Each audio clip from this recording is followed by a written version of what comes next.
Fraternity of Girth, y'all.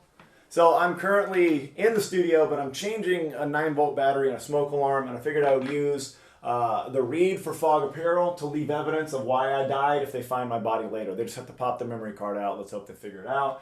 Let me get the chair lined up here. But if you go to fogapparel.com and you use code HEAVYLIGHT, you're going to save some money on any of the awesome designs they have there. Lots of new stuff coming out all the time. I'm wearing the Fog of War shirt right now to change this light bulb, and it's so comfy and stretchy that I'm able to reach up. Oh God, this is one of those where the chair that I'm on is not quite tall enough to get there, so I have to like reach on my tiptoes. This is extremely life endangering. But yeah, fogapparel.com, always coming up with new stuff, always supporting the games. There's ways to fund your particular fundraising goals that you have. Check that out on there for Fog Fundraising. It's a really cool thing that Hayden does. And I don't know, if I fall off this thing, avenge me. Fogapparel.com.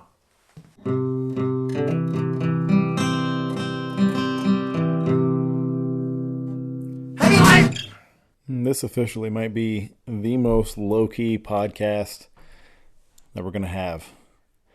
I am not coming in with a plan, and as we know, that can go wonderfully or that can go badly. But we'll call this day one, social distancing. So we are in the midst of, if that's the best way to describe it, dealing with the COVID virus and taking precautionary measures to make sure that big social gatherings don't become like a nexus of transmission.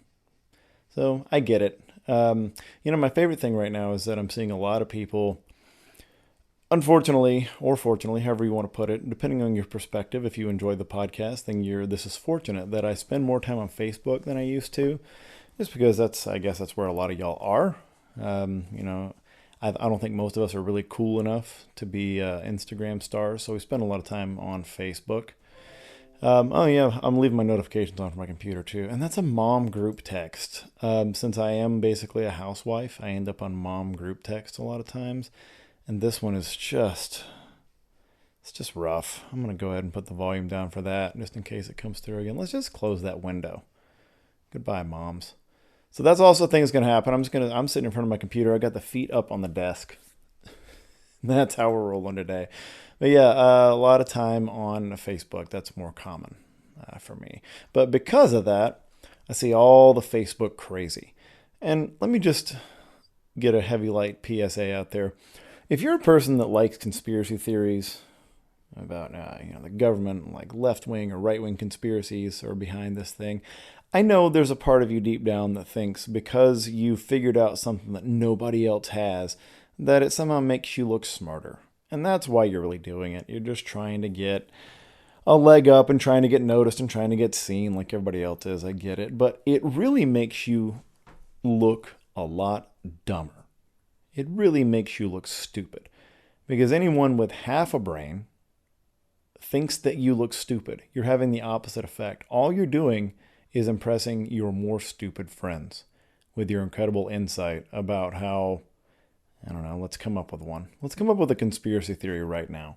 Let's say, God, I don't follow politics, this is hard, that Joe Biden being incoherent and rambling is because he was present in the laboratory where they developed the COVID virus, overseeing the implementation to coincide with the 2016 election, the 2020 election cycle.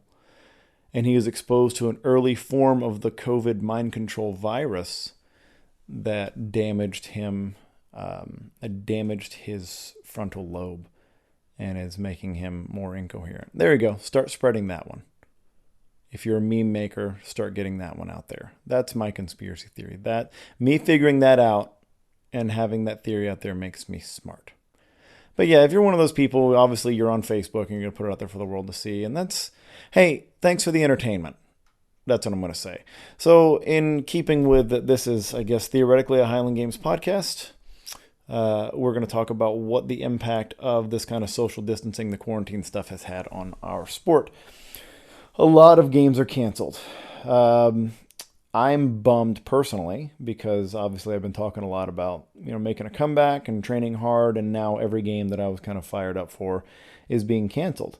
And as if on cue, my 3-year-old, knowing that I'm recording the podcast, has walked into the room with her iPad. Yeah. Why is it so quiet? Why is it so quiet? I don't know. This game is always like that, baby. It doesn't make a lot of sound. I think this one is broken. Yeah, this game doesn't make sound for some reason, baby. I'm not sure why.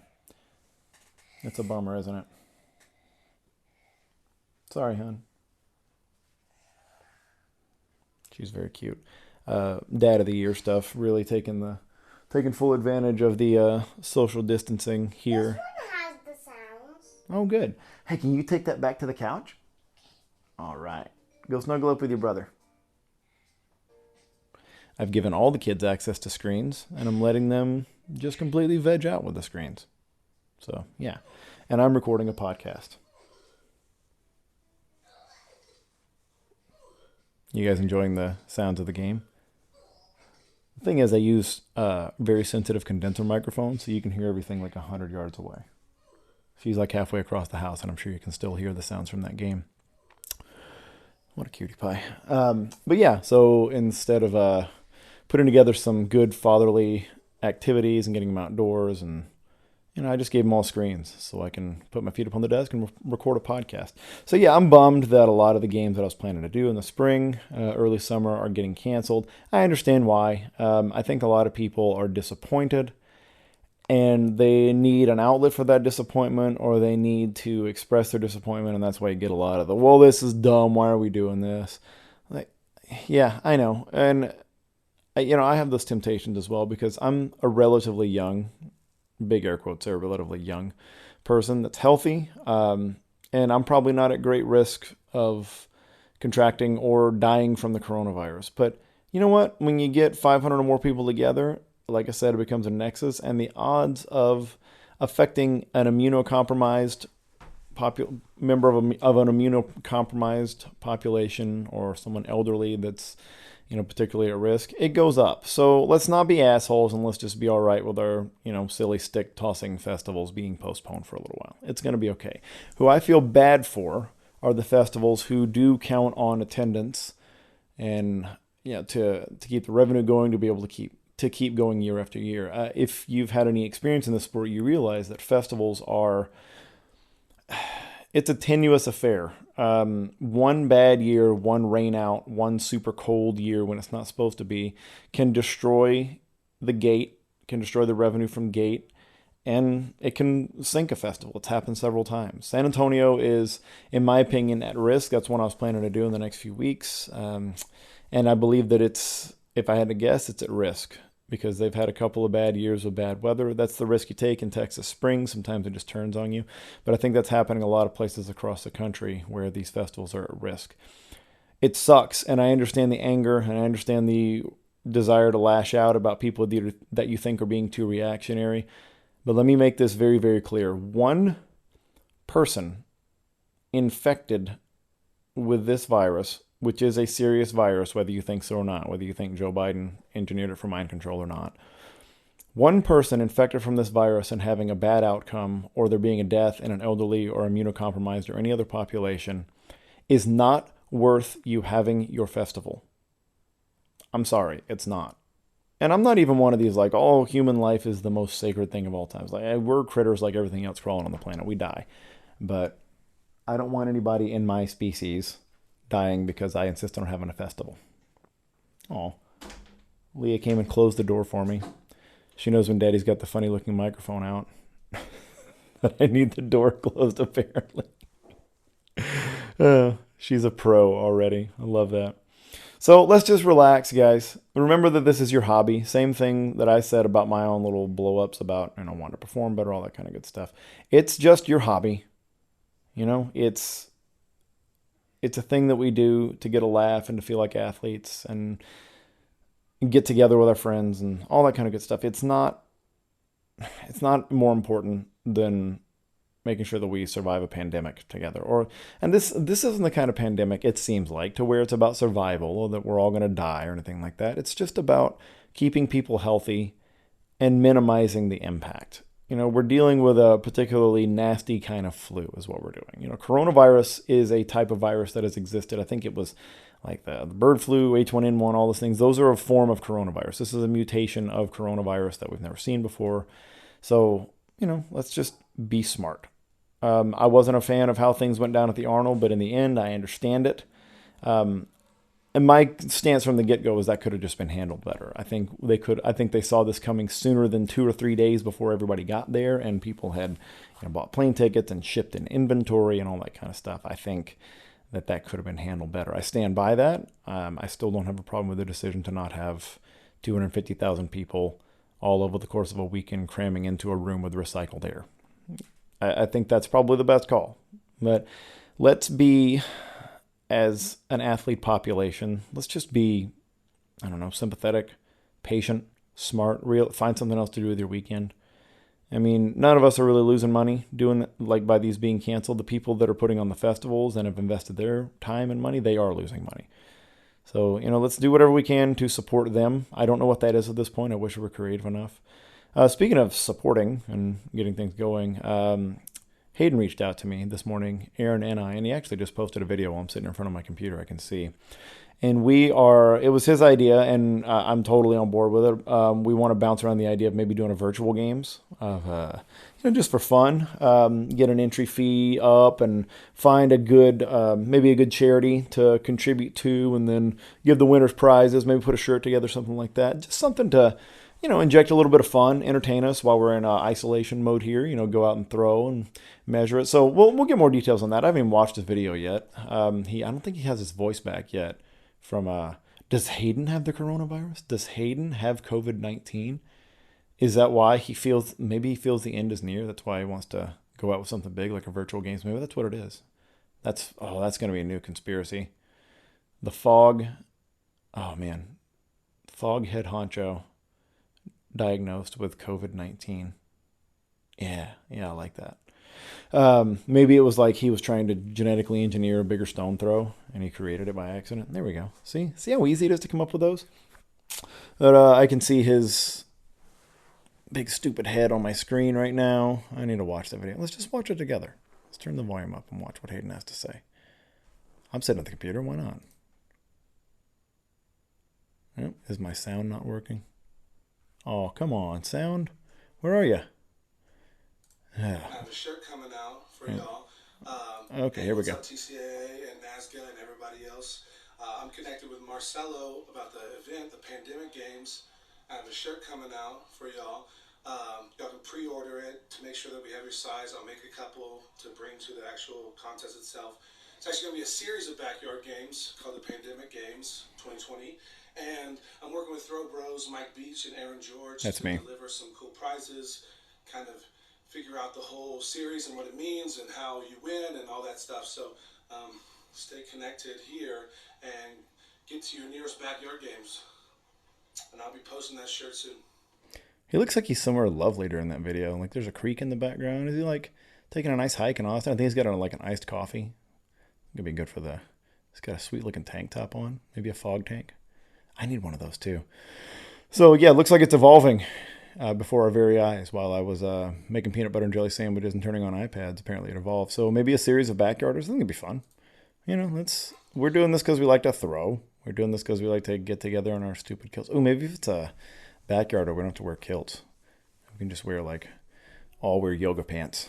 The Yoga Pants Invitational is what I'm going to put on.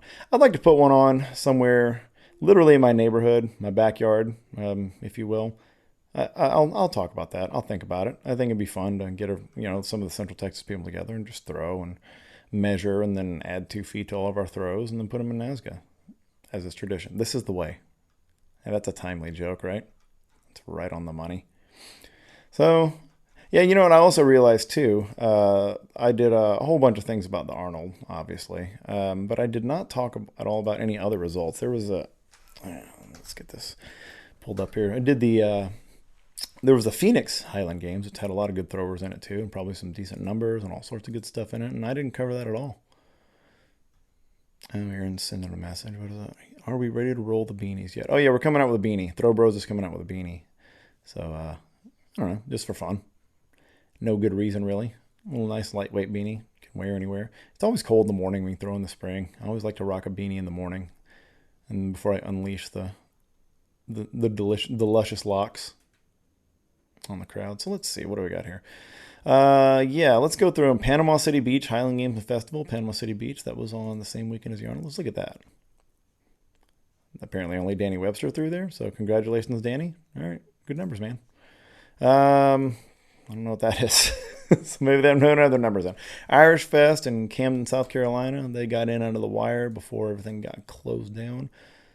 Hey, that's right. That's where Paul Evans, my good buddy Paul Evans, Pound Cake Malkovich, as we like to call him, he competed. He won in the A class. Big up to Paul.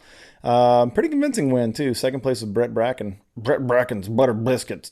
Paul Evans with a 13-point win. He only had 11 points. Paul nearly ran the table on these fools. 36-foot Braemar, 41-foot open stone. I know he can throw further open stone than that, but it's a southeast, so it may have been, I don't know, like 5 irons strapped together. Heavyweight for distance 33.3, lightweight 66, that a boy. Heavy hammer 88. I know he's got a bigger heavy hammer than that. But you never know. Never know what the field's like. Light hammer 111, 12 the caber, 28-foot sheaf with a 20-pound bag. No, a nice job, Paul. And a 14-foot wob. Very good, man. Brett Bracken bringing it up behind him with similar numbers, just a little bit behind him and everything. But yeah, Paul got him good, man. Not a boy. What did he lose in? Let's see. Who beat him in what? Not the caber. Stones. Anybody beat him? So why does he only have 11 points?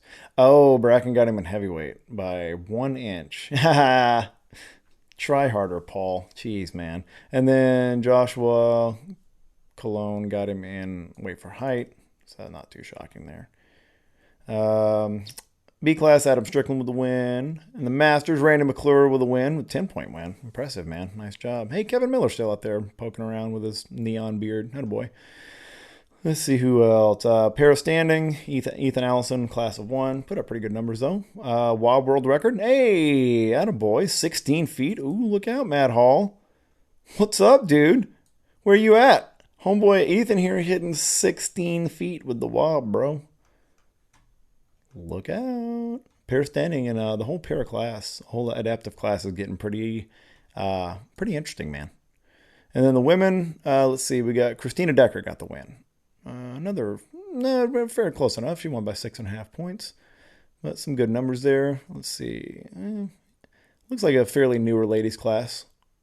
Not a lot of super, I don't know how long anybody's been throwing. I'm just going on numbers here. But the open stone was only 20 feet. So I think, we have some relatively inexperienced ladies. But good on y'all getting into the sport. Congrats, Christine, on the win there. Let's go back and look at now Phoenix. Pahonix. Let's see. Look something up here. So I've never been to the Phoenix Games before. I know that a couple of our athletes were there. Let me take a look. There's something I want to play first, though. I want to think about Phoenix. 111 degrees? Phoenix can't really be that hot, can it? Oh my God, it's like standing on the sun! This city should not exist. It is a monument to man's arrogance. I love it. It's hot there, guys. That's from King of the Hill. Let's see. So let's go down the list here. There's a lot of athletes. Hey, Phoenix, that's a lot of athletes. I didn't count, so I don't know, but it's a lot of athletes. Seems like a lot of athletes. No pro class, right? So let's start from the bottom up. I would start from the top of the list. Let's go from the bottom up. Women A. And hey, what do you know? That serves my interest well because Felicia and Jarvina are 1 and 2. Felicia Baker and Jarvina Rout, both Throwbo-sponsored athletes. First and second place, respectively. Felicia with a win. Good job, girls. I'm proud of you guys. You guys are such studs. Women A. Not lightweight where Felicia had competed previously. She's just thrown in women's A now. So that's awesome. And I also like the designation of women A. I think that's good. If there's going to be ABC classes at your games, might as well have the women broken out that way too. Felicia Baker wins by pretty handily, 5.5 points. Not a huge win, but it's a win, right? Bramerstone, we'll kind of compare numbers for Jarvina and Felicia here. So 29, Jarvina beat her with a 29-foot Bramerstone to 27. Felicia wins the Open, going back and forth on the stones. 36, 11 and 3/4. Who gives a? Don't give 11 and 3/4 measurements. Just round up to fucking 37. God, whoever's pulling the tape or whoever the judge is, just if it's not a world record, don't do 11 and 3/4. Who do you think you are? Jesus Christ. And then Jarvina threw 33. Felicia with a, look at this. They tied in the heavyweight for distance. Who ties? Especially when they're doing, you got one of these directors that's doing 1/4 inches and 1/2 inches. 37, 2.5. They both threw. Nice job. Felicia with a bomb ass 75-8 to Jarvina 61. Jarvina, what happened? Heavy hammer, very close. 68-9 for Felicia, 66-6. Ooh, the number of the beast for Jarvina. I got to give her extra points for that, 666. But Felicia with the win, 68-9. Light hammer, 90'6". Jarvina, 84-4. Caber, 1 o'clock for Felicia, 12 o'clock for Jarvina. Jarvina takes it there. Both of them threw 22 sheaf. Felicia beat her with a 15-foot wob, while Jarvina had 14. So pretty tightly contested. That seems like it was a pretty fun day. Right behind him, Ashley Weber. So yeah, pretty cool showing for the women there. Some pretty good numbers. Those weights. It's coming along, man. Really happy to see y'all coming out hard in the early part of the season. I really, really like it. I like it. And it's early season. It's March. Y'all are only going to get better. Big ups to Throwbros sponsored athletes. Go to throwbros.com, follow them on Instagram, and use their codes, and you're going to get some cash saved on your orders. You got to follow their Instagrams though. You got to, and their Facebooks. They'll give you your code there. I'm not giving them out here. That's just giving away. That would be playing favorites, and I cannot do that. I am a kind God. Let's see. Masters women 50-59. Mona Malik with the win. There we go. Mona? Let's say Moana. Masters women 40-49. Katie Horgan with the win. Katie Horgan always a stud. Still throwing big. Awesome. Masters women. That's just somebody entered their own scores there. Masters 50-59. Kingo Kubota, the Highland Samurai, with the win in 50-59. Love that dude. Always have to point out that I beat him the only time I threw against him. I mean, I was 34 and he was like 48, but whatever, I won. Does that make me the best? Does that make me the best thrower in Japan now? Kingo taking it with some pretty good numbers. Light hammer, 87 feet. He's always been able to throw hammers, even in that class. 87's big in that age group. That's cool. John O'Neill, former pro, winning in the Masters 40-49. Close, though. Chad Thompson right behind him. John Auden right behind him. Look at that. That's a pretty tight top three right there. That's pretty good. Any numbers? We're talking about 90-foot heavy hammer with Chad. Light hammer 103 and 110 by Odin. I don't know. I always called him Auden, and then I realized it became Odin. I don't know, man. I apologize. I'm sorry. John. Can I just call you John? Because that's what I call you. Yeah, John O'Neill always with the big, pretty good stones. 35-4 Braemar, 44 on the open stone. Big weight throws in this group, man. 51. They're throwing the 42, remind you, but they're throwing the heavyweight. 51 for John, 51 for Chad, 46 for John. Yeah, man, these guys all rock the caber. Good sheaf numbers with the 16, 31 and 31 for John and Chad. John O'Neill and Chad, and then John Oden, 28. And then John Oden went 19 feet in the weight for height. I'm assuming they were allowing spinning because he can definitely spin a 19er. And the other guys just below. So, yeah, cool. Cool Masters 40-49 group. I'm glad to see, the two Johns. I don't know Chad personally, but I know the two Johns. I don't know if I've ever met John O'Neill in person. But I'm happy that they're rocking it there. Big news for me, because it's my class, is the lightweight under 200 group. Anthony Barrasso with the win over reigning world champion Carl Gerke. It's a pretty big win, won by half a point. 34 on the Braemar, that's good. 41 on the open side. And by the way, Anthony Barrasso is a heavy light athlete. He is incredibly dedicated, incredibly detail oriented, he works incredibly hard. Say incredibly again, Mike. He works his ass off and he trains and he's very methodical about it. And there's a lot to be said for that. And he's improved scary fast over the past year or two. It's been incredible. He's still fairly new to the sport, and he just beat the world champion, y'all. 34-foot Braemar, 41-foot open stone, 39-foot, almost 40 feet heavyweight, 56 lightweight for distance. We got to get that up. 78 heavy hammer, pretty good. 100-foot light hammer, always good to get 3 digits on the board. Caber, 1150. Sheaf, 25. Definitely got to get that number up. So do you, Carl, 25. Come on, guys. We're supposed to be the best. And then wafer height, 15 to 16. Pedestrian height events for both of those guys, but it's early seasons, whatever. Everybody's not as explosive as they could be yet. We'll get there.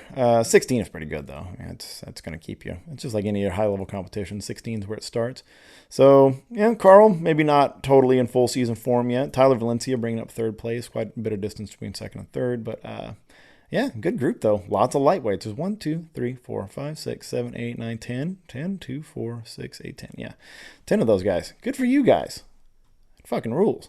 And good job, Tony. I don't know. I don't know if I should call you Tony or Anthony. I feel like every Anthony is really Tony, right? But yeah, that's a big win, man. That's a win over our world champion. That's cool. I'd like to see it. Can't wait to see that rivalry play out. Can't wait to throw against those guys. I really want to do that. There's a day 2 for Phoenix. Oh, man. So, yeah, my too many athletes thing is definitely going to be true. Ooh, Amateur A. Former heavy light athlete Brian Freed takes the win in the A class. I'm still taking credit for that, even though I haven't coached him in several months, but still taking credit for it. Pretty good win there. 41-foot Braemar. Wow. 50-foot open stone. Awesome. 34 heavyweight. 72 lightweight. 99, just under 100-foot heavy hammer. That's big. 120 light hammer. He was a collegiate hammer thrower. He's got more in the tank for hammers, and that's scary. Although Kevin Minarski right behind him with a 98 heavy and a 124 light. Hey, these guys are throwing big hammers out there in Phoenix. Good job. Caber 230 for Brian Freed. 25-foot sheaf. That's with the 20-pounder. 17 feet on the weight for height. Hey, say more numbers, Mike. This is really fascinating. I should just say who wins, and just point out the winners. In the Amateur B class, Richard McAndrew. Hey, that is the correct name. McAndrew. For fucking Scottish games. I don't care how you throw, man. Just keep having that name. Amateur C, Nathan Pruitt with the win. Attaboy. Lightweight C. Wait, there's a lightweight C, but not a lightweight B. And this is ladies. Don't call it lightweight C. That's weird. Don't do that. That's a weird database. Hurry up, Hayden. Get the right database working, man. Teresa Nystrom with a win. No shock there. She's a monster. Paul Sims, 60 to 69. Good on these fellas, man. 60 to 69. 69, nice. Keeping it tight, right? You boys are keeping it tight for your wives with this Highland Game stuff. Good on you, man. Grant Oliver still kicking around in there. Paul Sim with a big win, though. Aisha Owens with a close-fought win over Annalise Homer in the women's open class. So, yeah, good job. Man, so many athletes. That's a lot of athletes. There could probably be less athletes. But if it's a big enough festival, I guess go for it. But it seems like that's a lot of athletes. That's kind of hard to keep track of, isn't it? If we're being honest with ourselves. We don't like to be honest with ourselves. We put on costumes and throw stuff in a field and pretend that we're athletes. So nobody's being honest with themselves. Why am I getting all these notifications? Who is messaging me? It's probably people that want to talk to me and stuff. Oh, man, Garrett just sent a video. I'm not going to play any Garrett video on the podcast. Yep. Yep. There's a dude and a chicken. So, yeah, I'll spare you that one. I will spare you the sound on that one. So, I don't know. It could be an interesting year coming up. We'll see how many of these get canceled, how many get postponed. It sucks because I kind of split my year now into spring and early summer is Highland Games and the fall is for hunting. So, good luck getting this sport to cut into my hunting weekends because that's, they're few and far between as it is. And now the current lease that I'm on, the hunting lease, is like way further out. It's like 3 hours out. So I got to really plan my trips out there. So I love you guys and I love throwing, but I also like hunting a lot. And I get to do it with my kids, and I get to be outdoors, all the kind of stuff that I love. I mean, I get to be outdoors in the Highland Games, but it's not like a real outdoors. It's outdoors, it's outdoors next to Corndogs. It's not the real outdoors. Hey, while we're having this moment together, Sport Kilt. Sport Kilt is, as I've said many, many times, the standard for kilts in the Highland Games. They're the best. They are lightweight. They're built for athletes. They're made for people that compete, whether it be in Scottish Highland heavy athletics like we do, whether they're pipers, whether they're dancers, whether they're chasing around sheepdogs. Sport kilt is the way to go. You can move in them. They're not like a big, heavy, great kilt. They're not like the big traditional costume pieces that are impossible to compete in. These have the look. They've got the pleats. They look stellar, but they're lightweight and they move really well. So, as I've said before, I love the way they billow. They make me look like a pretty princess when I throw, and the pictures I got from the Arnold prove that. It's really nice. They bill it up just enough to show my quads and my hamstrings, what there is of them. I was very happy with that billowing. So kudos to Sport Kilt. I'm sure there's lots of high-tech billowing technology built into them. But I love the way they look. I've used them my whole career. If you want to get some stuff at Sport Kilt, go to sportkilt.com. Use code HEAVYLIGHT, all one word, and you're going to save 10% on your purchase there. So what am I going to do then?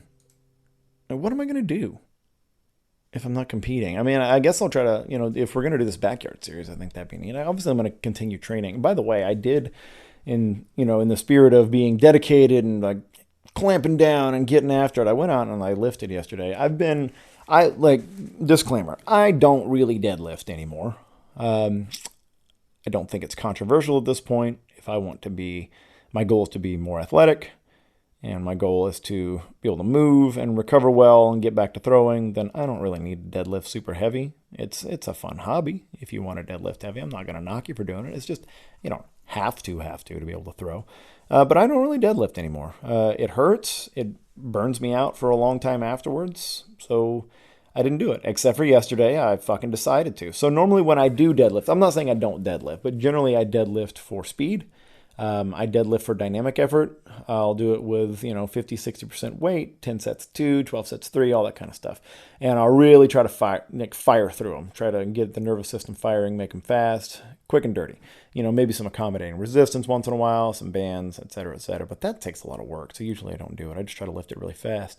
So I do deadlift. And, I pull things from the floor when I do Olympic lifts, whatnot. I love a good heavy clean more than anything. But I did decide, oh man, I'm kind of feeling myself a little bit. Let's do just a progression. Let's work some triples. Let's kind of ascend a little bit on some triples. And I got to I had 385 and I was supposed to do 3 and I did 2 and I fucking quit in the middle because it hurt. It made my back light up. My fucking pec tweaked during a deadlift. I don't know. You tell me. I don't know how one deadlifts with their pec.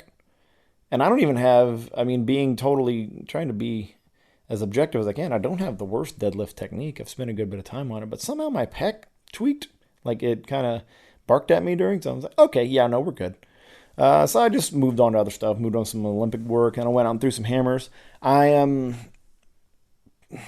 tearing my hammers up from the ground up. I'm tearing up ripping up all the notes from before and just starting over. I'm trying to integrate new styles of throwing because I've really peaked at hammers. I've always felt like I had good speed and there's a good upside there. I just can't capture it. So I'm kind of I'm going to use this time that we have together, not together, to really break down hammers from the bare essentials. Start back like I'm one of my own heavy light athletes that's just starting to throw.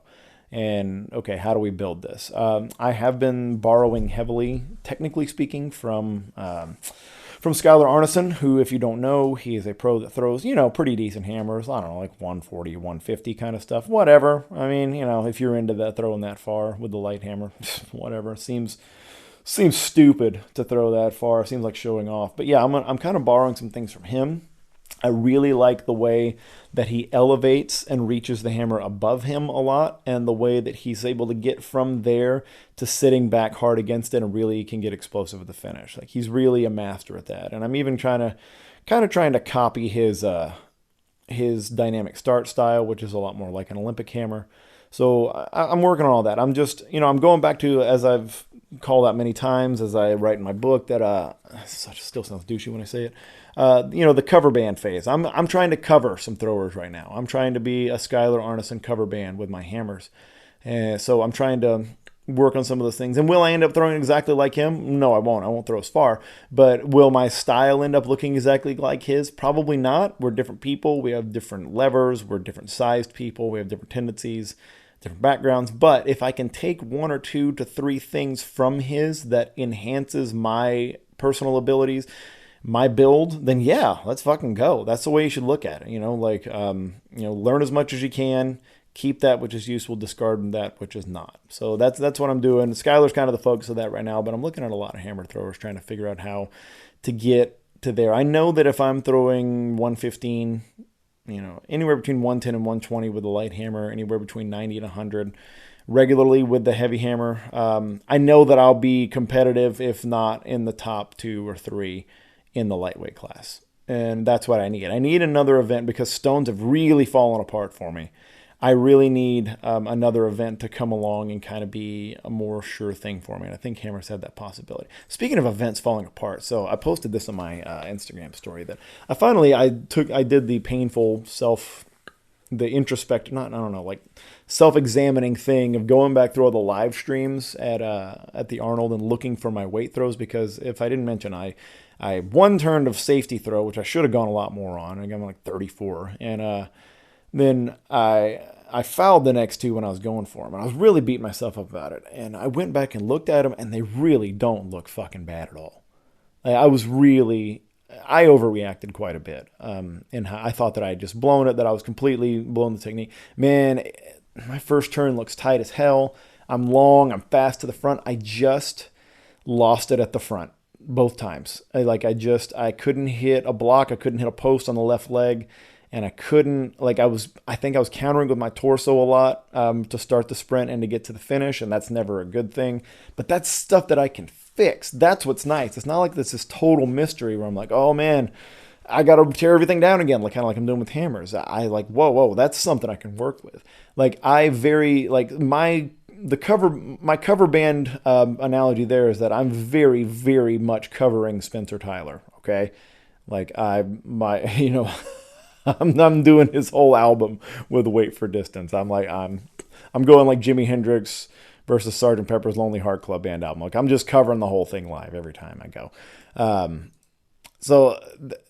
When I look at it, and I do look at them side by side, technically I'm pretty close. I'm doing a lot of the same stuff. And some of the problems that I've had in the past, like my head spotting, spotting the weight, were gone. In competition, they did not happen.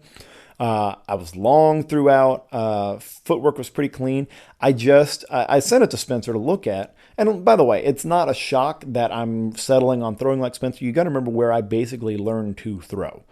I kind of was self-taught a little bit, but I spent a lot of time training with Spencer Tyler for a couple of years, and I picked up a lot from him. And the funny thing was, he didn't even throw like this back then. He was much more traditional, like face-on at the start, and traditional push-around cast and stuff But I tend to. He just has me think in his terms, and I when I see him do something, I know his thought process a little bit towards getting there.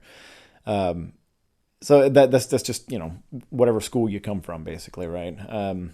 We ran the Wildcats, so that's Wildcats what I know.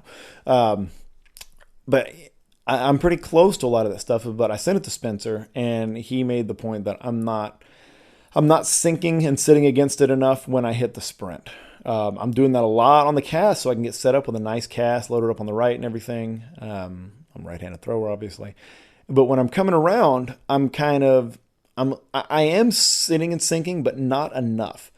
And especially with a heavyweight, you can't just tap dance through it with, a little more upright and counter with your torso, because you're changing the orbit by doing that drastically quickly, and it's going to take you out the left, and it did. So I need to sit and sink as I start that drive. And then when I get to the front, I need to do the same thing again. I need to work through the finish. I'm torso yanking a little bit. Not bad. Not torso yanking bad, but at the speed I was moving and where the precision, the moments I'm trying to hit, if I do that, it just blows it. So I get to that point to where, I've missed it, and now I blow out the left. And I can't maintain the grip because I haven't properly countered. My center of gravity isn't away from it, all that kind of good stuff. But it was really, really, what's the word I'm looking for? It filled me with hope. It made me hopeful that that's an event that I can fix. So it was nice. It was nice to see that one. I haven't had the courage yet to look at the stones from that one, but I think I'm gonna have one decent throw, because I took a nice, good, safe glide, and it turned out being my best throw. But I can't add speed to it yet, so I don't know what I'm gonna do with stones. But luckily, I've got a COVID-19 quarantine social distancing time to really, really sit and think about all this stuff. That's what I get. I also, the family's going to Oklahoma for spring break, and that's kind of nice because it's a vacation that we can do where we're not going to, the population density goes down. And so we don't really feel the need. We're going to be in a fucking cabin in the woods, y'all. And we're going to go fishing. And we're going to live off the land. And we're all going to stitch our own clothes. And then we're going to plant crops. And we're going to grow corn. And then we're going to make our own popcorn over a fire. And then we're going to we're going to write our own plays. And then we're going to put on the plays for each other while we eat the popcorn that we made around the fire. We're going to do all that in like 4 days. I don't know. If you think that's impossible, you're not my friend anymore. Is there anything else blowing up on my social media that I should be sharing with you guys? Let's see what else is going on. Lots of stuff in Texas going on. Texas people are all a Twitter about the possibility of like a backyarder series. So I'm into that. Has anybody put anything crazy? I bet I could just like scroll for 5 seconds and find something crazy. Let's see. I mean, I could comment on the toilet paper thing, but fuck, it's so overdone. I mean, yes, I went to the grocery store on a normal like grocery store trip, not a stock-up trip, and we needed a little bit of toilet paper. We have plenty, but I needed some more, and of course I couldn't get any. I'd like to think if you're listening to this podcast, if you're part of my crew, if you're one of the heavy light crew here, that you're not a stockpiler, you're not one of these people, and I think you're not. I'd like to think that, if you are, maybe just don't listen anymore. What a weird mental state to be in. And, my theory is that people reach this moment where there's the potential of a crisis, but not even a crisis, just being like quarantined and not being able to do what you want to and not be able to seek out your normal distractions. And all of a sudden, there's this stunning kind of unconscious realization that you don't have any control over the trajectory of your life and what takes up your time or what direction you're headed. And then you panic and you try to exert some sort of control by purchasing. And that's maybe the most American thing possible, is that you can buy your way out of an existential crisis. But I don't know, if you spent your time being an active, useful member of your community, like doing things to better yourself and your family, your community, your city, if you had just been that kind of person to begin with and you had useful skills and you know how to live when things are slightly inconvenient, you can take care of yourself, you can take care of those around you, then I don't think you're going to have the crisis where you think, I need ass paper. Like, I just don't think you're going to feel the need to buy your control back. I have a whole other podcast about this, guys, and Now You Try podcast. It's literally the big thing with me is do more, buy less. And that's what we're dealing with right now. We're dealing with people that cannot do more. That I think they're hitting the stunning realization that a lot of their life and a lot of the things that they count on are prepackaged and delivered to them and bought instead of things that they're able to do themselves. Whether it be sourcing food, comfort, shelter, social interaction, all those things, they're finding that they've counted on other people, large corporations, organizations, governments, all those things to provide those things for them, which can be often a noble service or a good thing. But when it becomes your only means of getting things, your only means of forging or creating a life or an existence for a short or longer period of time, then I think you're going to be prone to these sort of weaknesses. Like, well, shit, then I'll just buy all the toilet paper I can because I can't deal with poop. What if I have to touch poop? Like, if you for one, if you've got kids, you're okay with the idea of touching poop. You have to be by this point, right? You have to be. So at least you have that going for you. But there are people they really are. They're just having a crisis about that that things are going to change, and it's that control issue. I got a video from a heavy light athlete, Kimberly Lim here. She's doing her water bottle drills. She's a good wob thrower. She kind of comes naturally to her. She competed at the Arnold a couple weeks ago and all the craziness. Did pretty well. Doing her water bottle drills here. That looks good. Wob looks good. I really don't like to... I'm not trying to really fix or break her wob very much. And that's kind of the hard thing. Not a hard thing as a coach. It's actually a good thing to do as a coach. Is like when something's working, don't fuck with it. Like if it's... Because we have 9 events.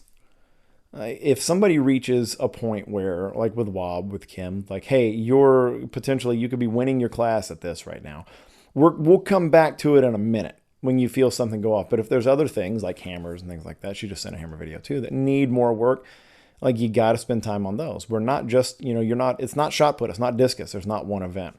And that's one thing that I think I butt heads with, not butt heads with, that's not the right word, because there's not like confrontations going on, but I think that's when track and field people get wind, like they'll read or skim my book, or they'll get wind of my training methods and stuff like that. I think that's what bothers them. But they come because, when you train a throw, it makes sense to train it how, the throws in track and field are thrown, because we have a lot of established coaching and a lot of established science, a lot of established data on that, and a lot of athletes that have been trained in certain methodologies. And yes, there is carryover 100%, but the Highland Games events are unique outside of, shot put and a little bit of discus that shows up in your weight for distance technique, but they are unique.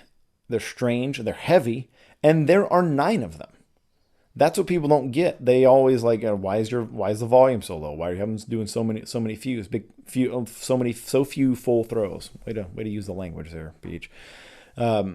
Why does so many parts of the season have so few full throws programmed at, good intensity? Because there's 9 events. There's 3 sometimes in a peak. There's 4 days a week where you're throwing and then competing.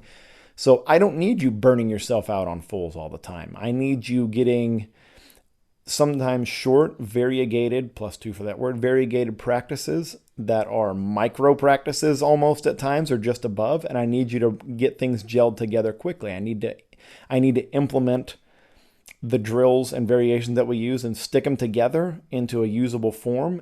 And if we've only gotten 60 to 70% of the efficacy we need out of that, that's okay. We'll have more weeks afterwards.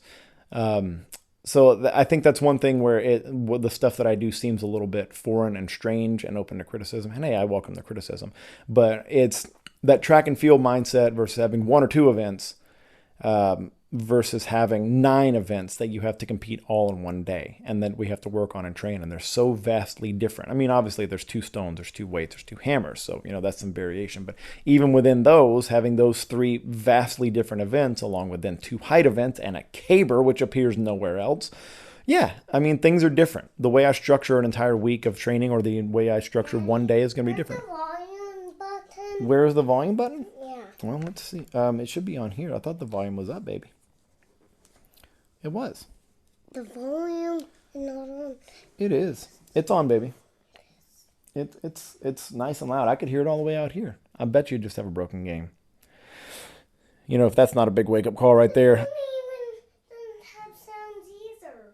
I'm sorry, baby. I'll come fix it in just a minute, okay? Oh, the tragedy strikes. The head goes down. The big sniff, the big sigh. There's very much 3-year-old tragedy happening behind me right now.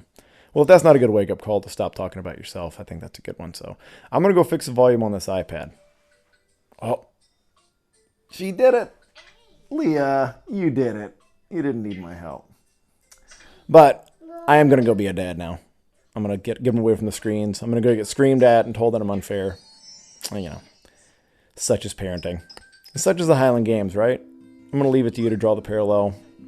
Because I'm getting lazy now. There's iPad sounds in my ears, but I want you to think about that. The parallels between parenting and being a Highland Games athlete. I want 1,000 words in my inbox by Monday.